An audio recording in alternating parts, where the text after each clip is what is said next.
এদিকে আসেন, এদিকে আসেন, এদিকে আসেন।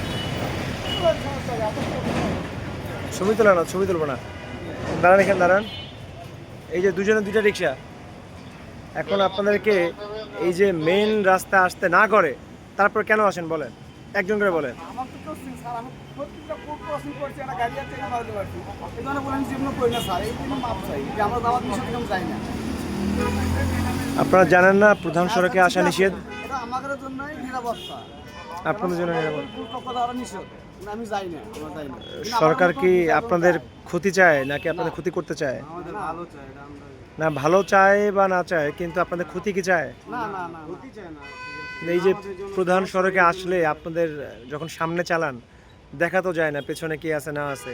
ঠিক আছে, আপনাদের গাড়িটা নিয়ন্ত্রণও খুব বেশি নাই, আপনাদেরকে এত করে বোঝাই বলি, তারপরে আপনারা কেন আসেন? এই ধরনের আমি ভুল করিনি কোনো জায়গায়। আপনার কি মত বলেন, কেন আসেন? আর আমি এই প্রথম, মানে আমি তো বললামই, আমি টানা এক সপ্তাহ অসুস্থ ছিলাম, তখন তো স্যার সমস্যা ছিল না, কম বেশি আসা যায়। কিন্তু এই জন সমস্যা হবে আমি কোনো জায়গায় যাই না। আজকে এইমাত্র মানে আসছি ইফতারের টাইমে আসছি, পরে ওই যে দেখছি অনেকগুলো অটো, তার মানে অটো দেখে আমি দাঁড়াইছিলাম, পরে এইমাত্র যাত্রী রয়েছে স্যার, যাত্রী আমি এদিক দিয়ে চলে আচ্ছা, যাচ্ছি। এখন বুঝতে পারছি। এখন কি মনে হয় যে আপনি অটো না চালায় কি করলে আপনি অটো চালাবেন না? বিকল্প কি ব্যবস্থা হতে পারে বলেন?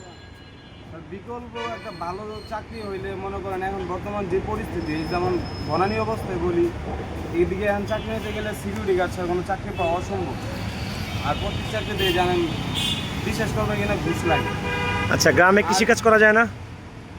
তার জীবন দুঃখের কথা স্যার, গ্রামের অবস্থা থাকলেই সে একটা কৃষিকাজ করতে গেলে নিজে মনে করেন হয়তো টাকা পয়সা লাগে না, কিন্তু স্যার জমি লাগে। মনে করেন আপনি যে কৃষিকাজ করবেন, আপনার তো নিজের সম্বলটা থাকতে হবে। সম্বল না থাকলে আপনি কেমনে করবেন বল? আমাদের তো কিচ্ছু নাই। আপনার কি মনে হয়? আমার গাড়ি আসলে আর 5.5 লাখ টাকা দাম। তো এই রিক্সার বিকল্প কি হইতে পারে আপনাদের জন্য? আপনারা তো পড়াশোনা তেমন জানেন না, না না না, আমি তাহলে তো সেক্ষেত্রে আপনার বিকল্প কি হইতে পারে? কি কাজ করলে রিক্সা চালাবেন না? আমি যাবো না, আমি চলাবো না। যদি আপনি চলে বুঝে লাগা আমরা চাই আমাদের জন্য যে কোনো একটা চাকরির ব্যবস্থা করা হোক, যাতে আমরা চাকরি কর্মজীবন, মানে এখন স্যার একটা জিনিস বলি, আমি চাকরি এই রিক্সাতে আসার আগে আমি আপনার গার্মেন্টসে চাকরি নিতে গেছিলাম, বুঝছেন, ওইখানেও ঘুষ চাইছি। তারপরও সরকারের কাছে আপনার চাহিদা কি? আপনি কি বলতে চান সরকারের উদ্দেশ্যে, বলেন দেখি। আমরা সরকারের কাছে চাই শুধু যে আমাদের একটা কর্মের, মানে কর্মের যে সংগঠন, মানে আমরা যে কাজ করে খাইতে পারি, মানে চলতে পারি, এরকম একটা হইলে, যেমন এই যে আপনার বললাম কিছুক্ষণ আগে, আমাদের সিকিউরিটি গার্ডে চাকরি নেওয়া যায় 12 ঘন্টা ডিউটিটা বড় কথা নাই। ঠিক আছে, আমি 8,000 9,000 টাকা বেতন দেয়। বুঝতে পারছি। আপনাদের একটা ভালো বা মোটামুটি চলার একটা চাকরির ব্যবস্থা হোক। আপনাদের দুজনকে আমি কোনো তার কাটছি না, ডাম্পিং করছি না, কিছু করছি না, আপনাদেরকে আমি ছেড়ে দিচ্ছি। আপনারা চেষ্টা করবেন যতদিন রিক্সা চালান আপনারা প্রধান সড়কে আসবেন না। প্রধান সড়কে আসলে আপনাদের যেমন একটু লাভ হয়, অন্যদের অনেক বেশি ক্ষতি হয়। তা আপনাদের নিজেদের একটু লাভের জন্য অন্যের অনেক ক্ষতির কারণ হবেন না।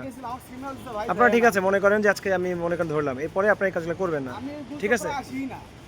সচেতন থাকবেন, যতদিন চেষ্টা করেন যে আপনার প্রধান সড়কে আসবেন না, ভেতর দিয়ে চালাবেন, ঠিক আছে ভাই? ওকে।